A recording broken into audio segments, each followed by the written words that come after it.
Mamma mia, salut les amis et bienvenue dans cette nouvelle vidéo des Teachers du Net. Alors dans la vidéo précédente, on a eu à créer une version GUI de notre application de conversion du temps. Donc on avait une interface graphique où on pouvait entrer le temps à convertir et puis on avait la valeur en secondes après conversion.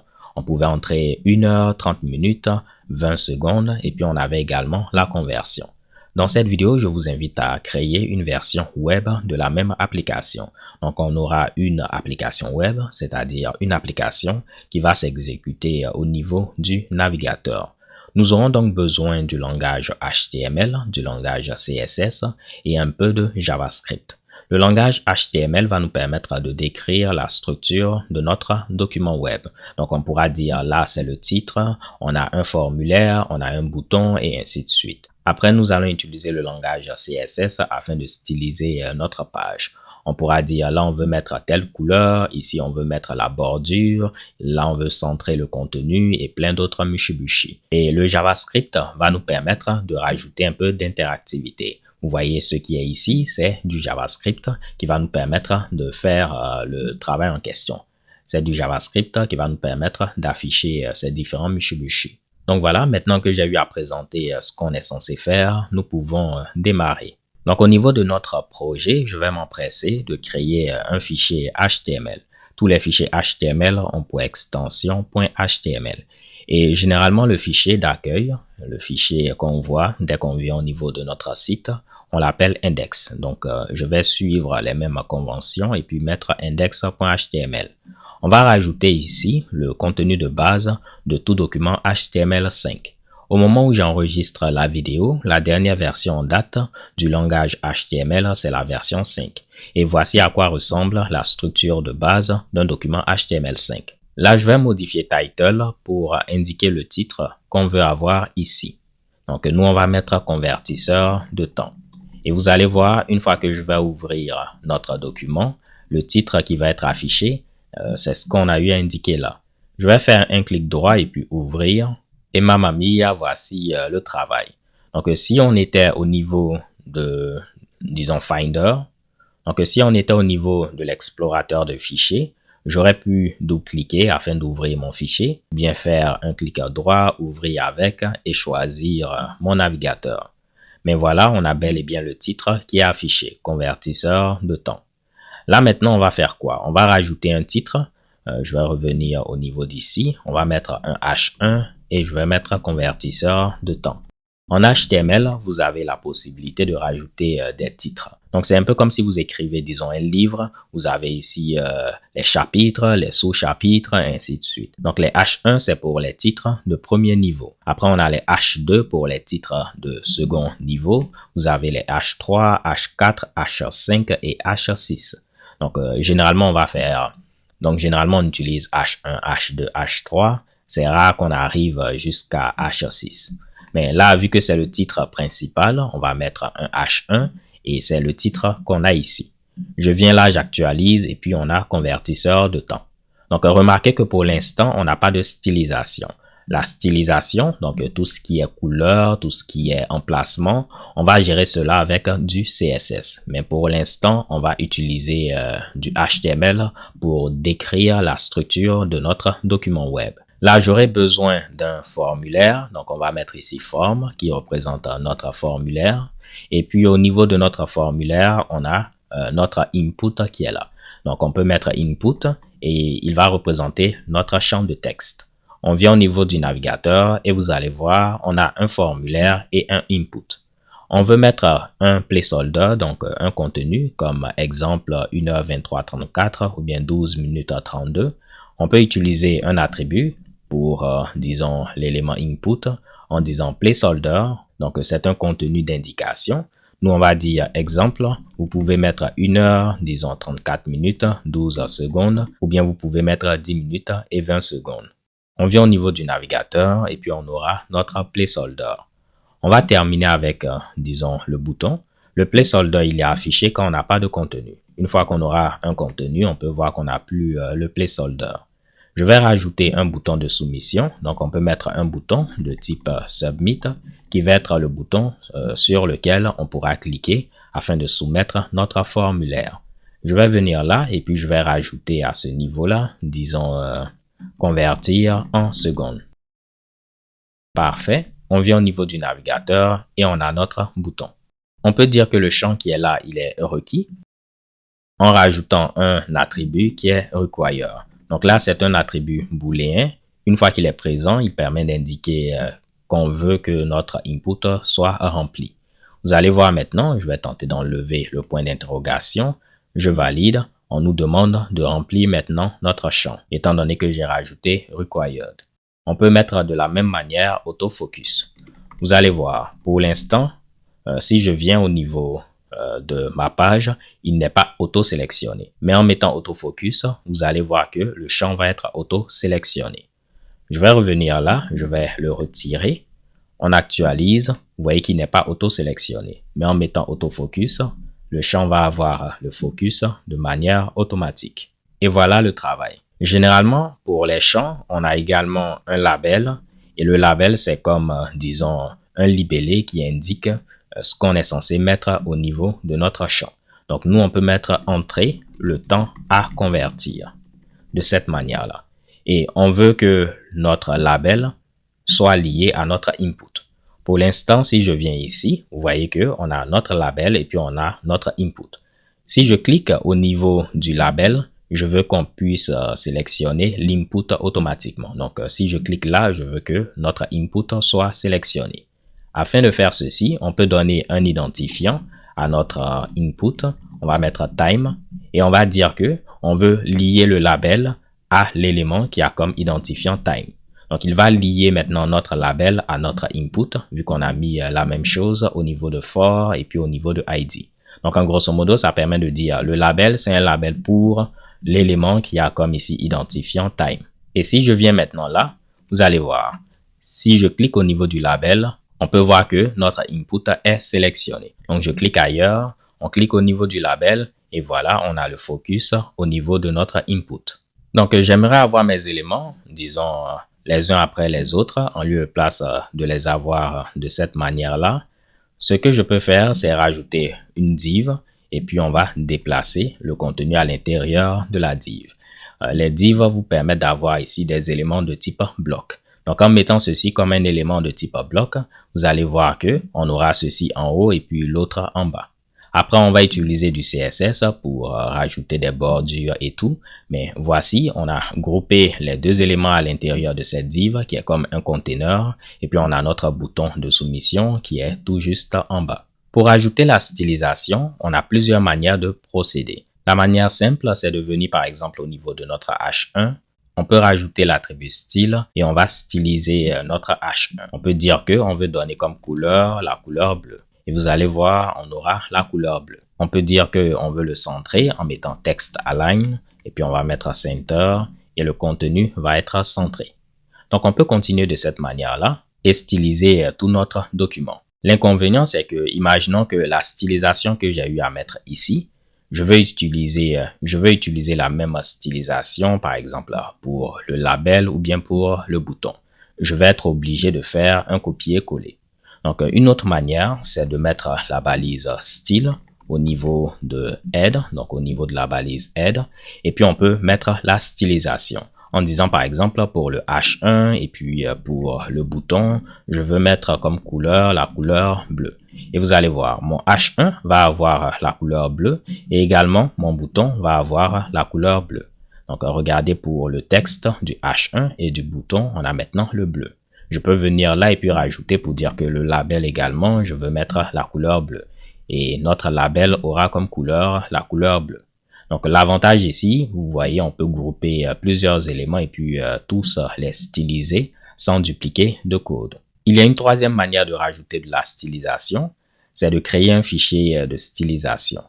L'avantage, c'est que si vous avez deux documents, donc imaginons qu'on a deux pages, une page index et puis une page about. Si on veut réutiliser une même stylisation au niveau des deux pages, pour l'instant, on va être obligé de copier ceci, venir au niveau, on on va changer par exemple cela. Imaginons que c'était un autre document qui était là. On allait venir ici et puis on allait dupliquer le même contenu pour dire que on veut utiliser cette stylisation au niveau de cette page et puis au niveau de cette page également. Une manière simple de faire ceci, c'est de créer un fichier de style dédié. On peut l'appeler, disons, app.css ou bien style.css. Et dans ce fichier-là, on va mettre, disons, la stylisation. Donc, je peux venir là, je vais copier le code qui est ici et puis le coller au niveau de notre fichier. L'avantage maintenant, la même stylisation, je peux la charger au niveau de mes deux pages en utilisant la balise link. Donc, je veux lier mon document HTML à un fichier de style qui a pour nom ici style.css. Si j'avais mis mon fichier dans un dossier, imaginons un dossier CSS, j'allais indiquer le chemin de cette manière. Mais vous voyez, maintenant si j'avais une autre page, je peux simplement copier-coller la même ligne et je n'ai plus de duplication. On peut voir que cette page et cette page, ces deux documents HTML vont utiliser la même stylisation. Donc là, parfait, on peut venir au niveau du navigateur, on actualise et on peut voir que tout continue de marcher. Afin de vous le prouver, je vais venir là, changer la couleur pour mettre le rouge. Étant donné qu'on charge le fichier style.css, on aura maintenant la couleur rouge et voilà le travail.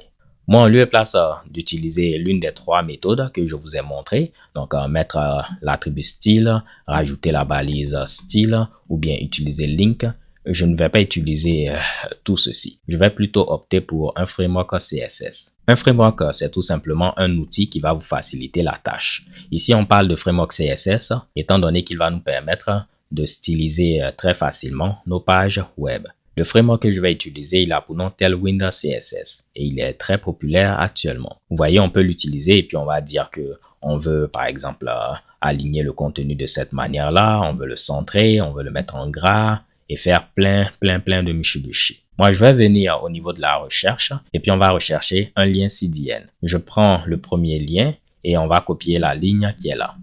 Donc, regardez. Donc ici, on vient de charger le code CSS de Tailwind CSS. Regardez, c'est la même chose qu'on avait précédemment.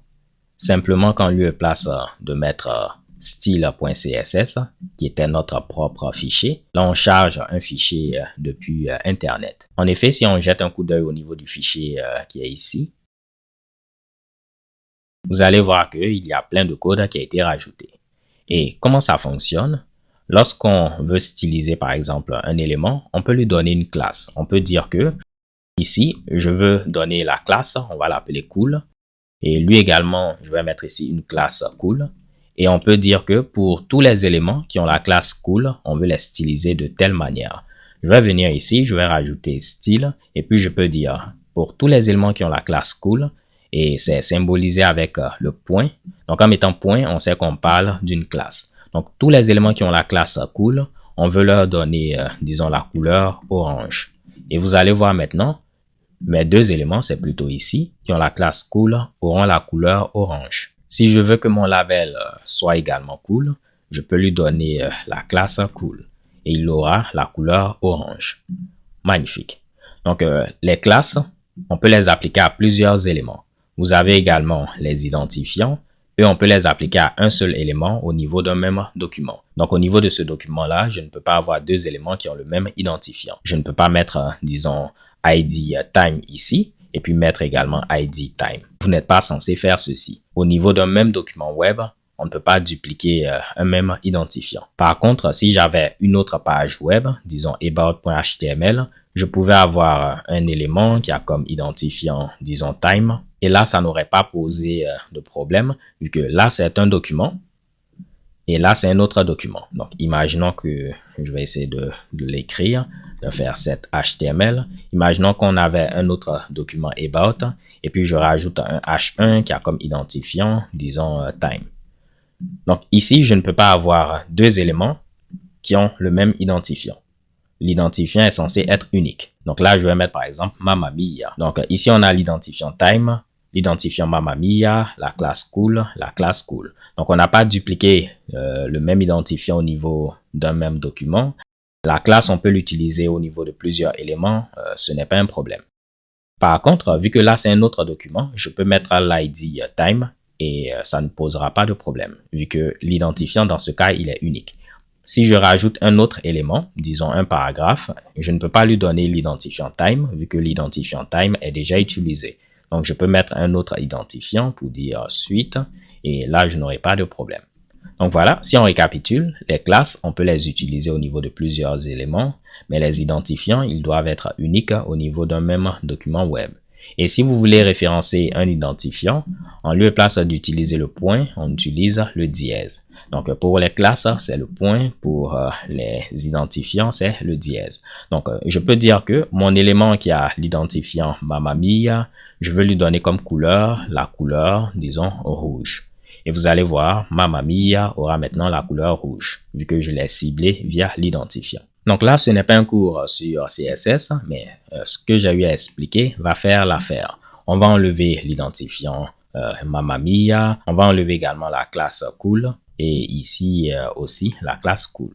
Donc on revient à ce qu'on avait précédemment qui ressemblait à ceci. Au niveau de Tailwind, ils ont eu à définir plusieurs classes. Il y a par exemple la classe, on peut venir ici, vous allez voir toutes les classes. Je vais rechercher bold. Vous voyez qu'on a font bold pour mettre le texte en gras. Donc imaginez qu'ils ont déjà défini ceci. Pour dire tous les éléments qui ont ceci, on veut changer le font width à 700. Et ça permet de mettre, disons, ceci en gras. OK? Donc, nous, si on vient ici et puis on rajoute la classe font bold, ben, on aura notre élément qui va être maintenant en gras, vu que on a dit qu'il faut donner le font width de 700. Venons au niveau du navigateur, on actualise et notre élément était déjà en gras. Je vais ici le mettre au niveau du label afin de vous le montrer.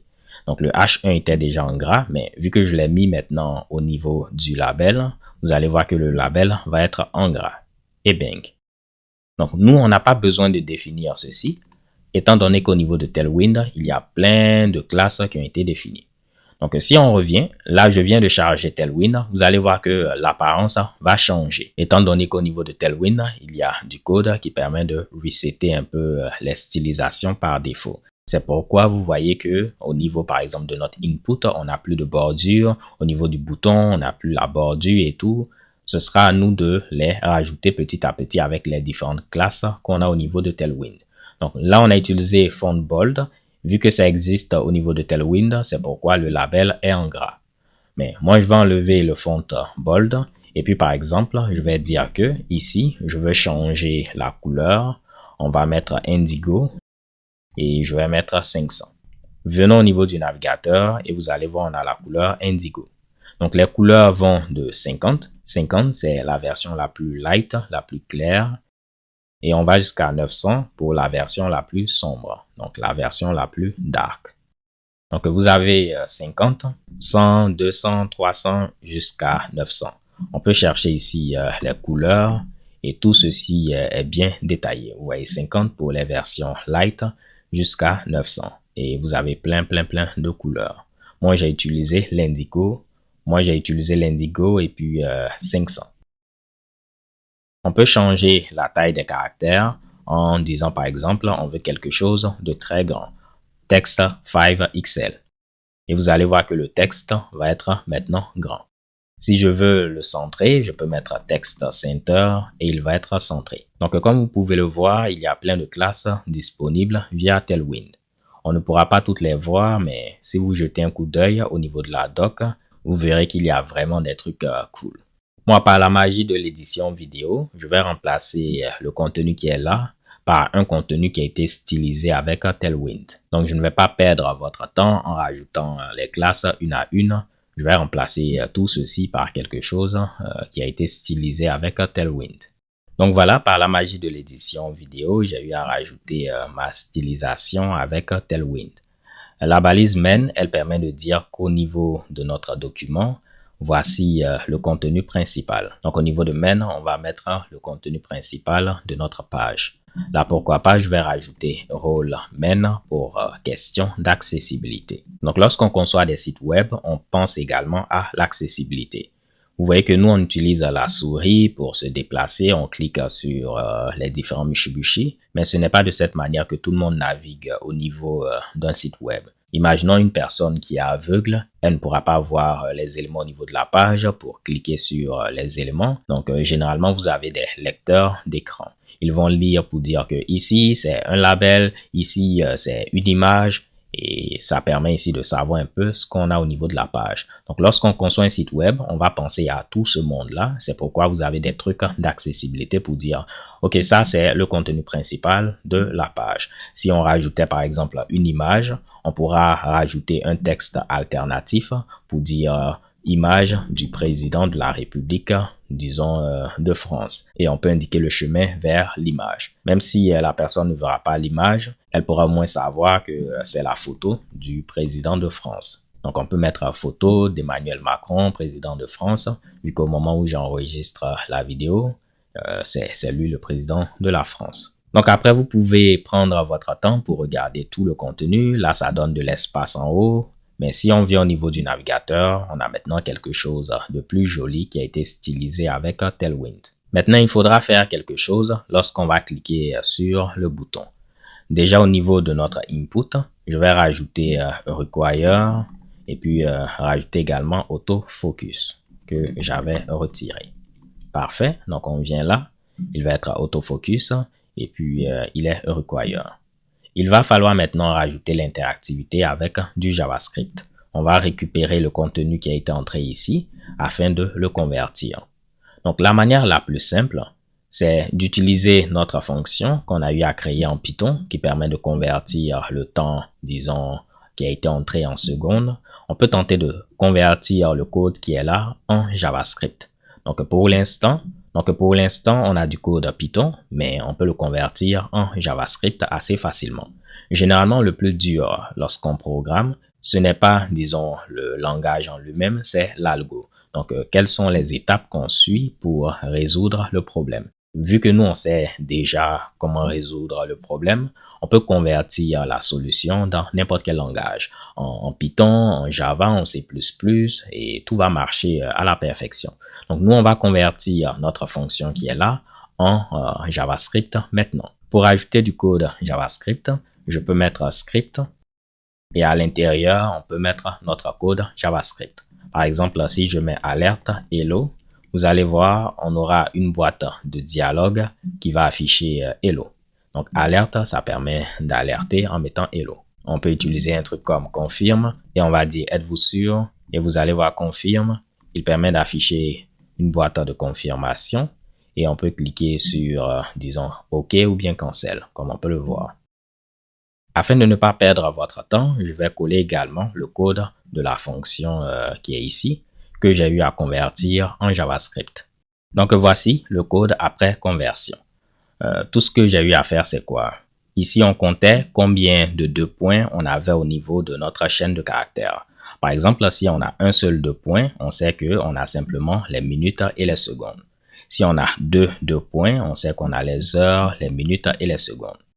Donc, si on a un seul 2 points, nous on rajoutait 2 zéros devant pour dire 0 heure, 5 minutes, 30 secondes. Après, on explosait notre chaîne de caractères pour récupérer les heures, les minutes et les secondes. On convertissait chaque partie en entier et puis après, on prend les heures, on les multiplie par 3600, on prend les minutes qu'on multiplie par 60 et puis on rajoute les secondes. Donc, au niveau d'une heure, on a 3600 secondes. Au niveau d'une minute, on a 60 secondes. Et puis, on rajoute le nombre de secondes. Donc là, je vais rapidement, vu que j'ai déjà expliqué tous ces Mitsubishi en détail. Mais ce que j'ai eu à faire, c'est quoi? J'ai recherché au niveau de JavaScript, au niveau du langage JavaScript, comment est-ce qu'on peut compter le nombre de fois qu'une sous-chaîne apparaît au niveau d'une chaîne de caractères. Donc, compter le nombre d'occurrences d'une sous-chaîne au niveau d'une chaîne de caractères. Et si vous regardez les résultats qui ont été affichés, le premier résultat qui était populaire, c'est celui-là qui utilisait le match. Par exemple, là, on comptait combien de fois on avait is au niveau de la chaîne de caractères. Nous, on voulait compter le nombre de fois qu'on avait le 2 points au niveau de notre chaîne de caractères.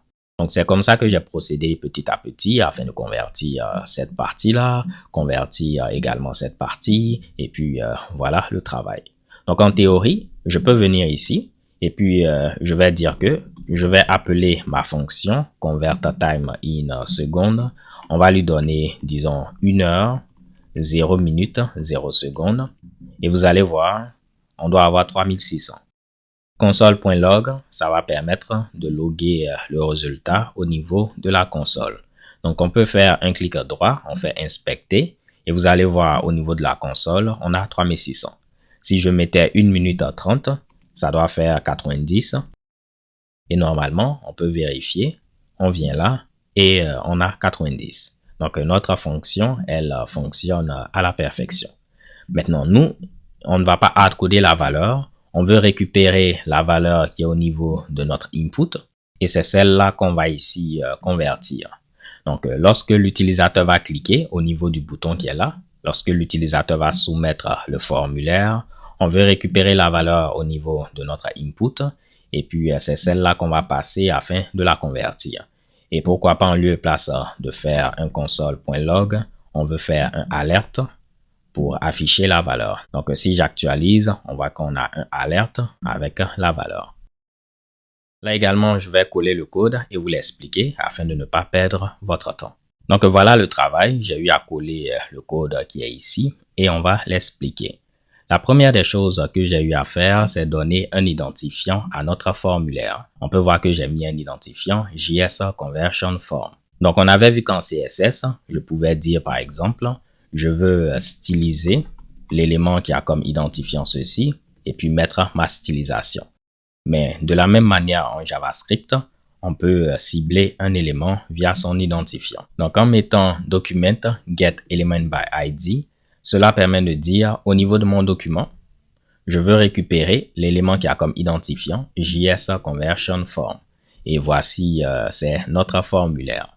Donc généralement, si je donne un identifiant, parce que je veux l'utiliser en JavaScript, je vais le préfixer de JS. Ça me permet de savoir que j'ai rajouté l'identifiant juste pour l'utiliser en JavaScript. Je ne l'ai pas rajouté pour le styliser en CSS. C'est simplement pour le récupérer. C'est simplement pour le récupérer en JavaScript. Donc, normalement, au niveau de cette variable-là, on aura notre formulaire. Je peux vous le prouver. On vient là, on fait un console.log de la variable qui est ici. Et vous allez voir, elle va représenter notre formulaire. Et voilà, on a bel et bien notre formulaire. Maintenant, ensuite, je dis, on va écouter l'événement Submit lorsqu'on va soumettre le formulaire. Donc là, c'est le bouton de soumission. Si on clique là-dessus, le formulaire va être soumis. Donc, lorsque le formulaire va être soumis, qu'est-ce qu'on veut faire? C'est le code qui est ici. Je vais dire alerte de Toto. Et vous allez voir maintenant, si on vient là et on clique au niveau du bouton qui est ici, bon, là, je vais mettre quelque chose, on verra qu'on a Toto. Donc, une fois le formulaire soumis, on va exécuter le code qui est là. Maintenant, nous, qu'est-ce qu'on fait au niveau du code en question? On récupère notre formulaire, on recherche un input et on prend sa valeur. Donc, on a un seul input au niveau de notre formulaire, c'est celui-là. Donc, on prend le input en question au niveau de notre formulaire et on récupère la valeur. On aurait pu également récupérer notre input via son identifiant en disant au niveau de notre document, on veut récupérer l'élément qui a comme identifiant, disons, time et ça allait représenter notre input. Donc, je pouvais remplacer la partie qui est ici par ceci et puis je vais mettre time pour dire donne-moi l'élément qui a comme identifiant time qui représente notre input et je veux sa valeur, donc la valeur qui a été entrée à l'intérieur. Mais moi, je voulais vous montrer qu'on pouvait dire au niveau de notre formulaire, on veut récupérer un élément input et on a un seul élément input au niveau de notre formulaire. Et si on fait un console.log, on peut venir ici, on va faire un console.log. Vous allez voir que ça va représenter bel et bien notre input. On vient là, on va tenter d'actualiser. On met du charabia, on clique. Regardez, on a notre input. De la même manière, si j'avais utilisé document, get element by ID et je mettais time, j'aurais récupéré aussi notre input. On met du charabia. Vous voyez, on a aussi notre input. Mais moi, j'ai utilisé la deuxième manière via le formulaire. Maintenant, une fois que j'ai mon input, je veux la valeur, donc je mets point value. Et la valeur, je vais la mettre au niveau d'une variable time. Maintenant, je peux donc utiliser ce qui a été entré au niveau de notre input et le passer à notre fonction convertTime in second, qui reçoit le temps en question. Et le résultat qu'on va obtenir, ça va dépendre. Si l'utilisateur met du charabia, là j'ai mis SSS, regardez, le résultat va être quoi? Si je fais un console.log de result. On vient ici, on met du charabia, on valide. Vous voyez que le résultat, c'est NaN, not a number, pour dire ce n'est pas un nombre. Mais si je mets par exemple 1 minute et 30 et puis on valide, vous voyez que la valeur, c'est 90. Donc moi, ce que je fais, c'est quoi? Je dis, si le résultat n'est pas un nombre, alors on va dire qu'il y a eu un problème parce que peut-être l'utilisateur a mis du charabia. Donc on fait alerte de quelque chose de mauvais s'est passé. Donc là, on va le mettre en français, vu que là on l'a écrit en français. Donc, on va mettre un problème est survenu. Veuillez, donc survenu sans E.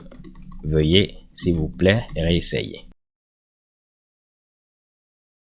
Donc, si la valeur, on n'a pas pu obtenir un nombre, c'est-à-dire probablement il y a eu un problème. On va afficher le message qui est là. Dans le cas contraire, on va mettre le temps qui a été entré par l'utilisateur, par exemple 1 minute 30. Et on met le résultat pour dire 90 secondes. Donc, en JavaScript, en utilisant les backticks, c'est un moyen de faire de l'interpolation de variables. Pour dire que là, on va remplacer par la valeur de la variable time et puis là par la valeur de la variable result. C'est un peu comme la même chose qu'on avait eu à faire en Python à ce niveau-là. Vous voyez, en Python, on utilisait les f-strings et puis on mettait nos variables de cette manière, nos expressions qu'on voulait évaluer. Donc, c'est pareil, simplement qu'en JavaScript, on peut utiliser les backticks et puis mettre $, accolade et puis nos variables ou bien nos expressions. Donc, j'aurais pu dire résultat multiplié par 2. Et vous allez voir, si je viens ici, je mets 1 minute 30. Normalement, ça fait 90. Mais si on multiplie par 2, ça fait 180. Et puis, on a 180. Donc, il va évaluer tout le Mitsubishi qui est là. Donc, voilà aussi simplement. Même si je ne l'ai pas expliqué dans les détails, au moins, ça vous donne une idée de comment est-ce qu'on peut convertir notre application qu'on a eu à créer avec une interface graphique de cette manière-là, avec une interface graphique qui ressemble à ceci, en une version web qui ressemble à cela. Maintenant, ce qui est cool avec aussi la version web, on peut déployer ceci et puis donner, disons, le lien à n'importe qui. Et les personnes ayant le lien de notre application web pourront y accéder et puis l'utiliser. Pourquoi pas, avant de terminer, je vais vous montrer comment déployer cette application. Je vais utiliser un site qui a pour nom Netlify. J'espère que je l'écris bien. Voilà, Netlify. Et Netlify, il vous permet de déployer vos applications assez facilement en un temps record. Donc là, je vais tenter de me connecter avec mon compte GitHub. Je ne me rappelle pas de mon mot de passe, donc je ne sais pas si je vais pouvoir me connecter. Là, je vais tenter d'utiliser un autre mot de passe. Ok, donc je vais aller rechercher où je stocke mes mots de passe et puis me connecter. Donc là, j'ai mis le bon mot de passe et vous voyez, je suis connecté. J'ai reçu un code qui est 01 36 51. 01 36 51. Et normalement, je vais être connecté. Parfait. Là, je vais venir au niveau de site et je vais rajouter un nouveau site. Tout ce que j'ai à faire, c'est glisser, déposer, disons, mon fichier. Donc, regardons ici. C'est là qu'on a notre fichier index.html. Je pense qu'il faut créer un dossier. Par exemple, je vais créer un dossier dist, n'importe lequel. Et puis, je vais déplacer mon fichier HTML et je vais déplacer mon fichier HTML dans ce dossier. Et je vais prendre le dossier et puis le déplacer ici. Et vous allez voir automatiquement, il va déployer notre application. Donc, c'est aussi simple que cela. On prend, disons, le dossier qui contient notre fichier avec nos documents HTML, CSS, JavaScript et tout. Et il va déployer notre application. Là, on peut cliquer sur l'URL qui est là. Et vous voyez, on a notre application qui va marcher de la même manière. Donc, un problème est survenu, veuillez réessayer. Je mets 1 minute 30, on aura 90, parfait. Je mets 1 heure 0000, on aura 3600. Magnifique. Donc voilà, les gars et les go, félicitations, on a réussi à créer une version web, une application web de notre application de conversion de temps. Et on a même déployé notre application en utilisant Netlify avec un glissé-déposé. Après, c'est assez simple de rajouter un nom de domaine en lieu et place d'utiliser l'URL qui nous est donné gratuitement. Donc, si je reviens au niveau de Netlify, netlify.com, on vient au niveau de login.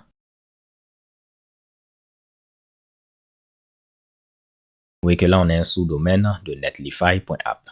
Mais après, on peut venir au niveau de domaine setting et puis configurer notre nom de domaine.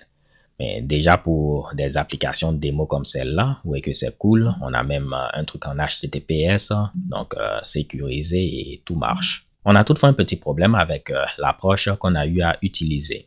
Là, on avait une petite fonction Python, donc c'était vraiment simple de la convertir en JavaScript. Mais imaginez qu'on avait quelque chose de plus complexe. Donc, par exemple, on avait implémenté un algo de machine learning, d'intelligence artificielle en Python. Si on doit transformer tout le code en JavaScript, on allait se fatiguer pour rien. Donc, généralement, si vous avez quelque chose de complexe, vous n'allez pas ici traduire le code, convertir le code Python en JavaScript. Vous allez faire en sorte que votre interface web puisse communiquer avec votre application que vous avez eu à écrire en Python. Donc, on aura quelque chose qui va ressembler à ceci. On aura le navigateur au niveau duquel on va avoir notre application de conversion de temps. Donc, voici le input où l'utilisateur doit entrer quelque chose et puis voici le bouton sur lequel l'utilisateur doit cliquer. Lorsque l'utilisateur va entrer le temps ici et puis il va cliquer sur le bouton, on va ici communiquer avec notre code Python, notre système Python. On va lui envoyer par exemple la valeur qui a été entrée, disons 1 minute 30. Et notre fonction en Python va faire le travail, retourner comme valeur, disons 90, et nous on va l'afficher au niveau de l'interface web. Donc on a comme deux applications qu'on souhaite ici faire communiquer. Et la plupart du temps, on le fait au travers d'une API. Donc on le verra dans la prochaine vidéo afin de ne pas compliquer les choses, mais ça va nous permettre de montrer comment est-ce qu'on aurait pu procéder si on avait un code qui était un peu plus complexe. En lieu et place de traduire tout le code en JavaScript, on aurait pu mettre en place ce système-là avec une API qui va permettre de faire communiquer nos deux systèmes, nos deux applications. Je n'en dis pas plus, j'espère que vous avez apprécié cette vidéo. Si tel est le cas, n'hésitez pas à la liker. Croyez-moi, ceci va m'encourager pour les prochaines vidéos. D'ici là, portez-vous bien et puis je vous souhaite une bonne journée, une excellente soirée si vous regardez la vidéo le soir. D'ici là, portez-vous bien, stay tuned and take care. Peace.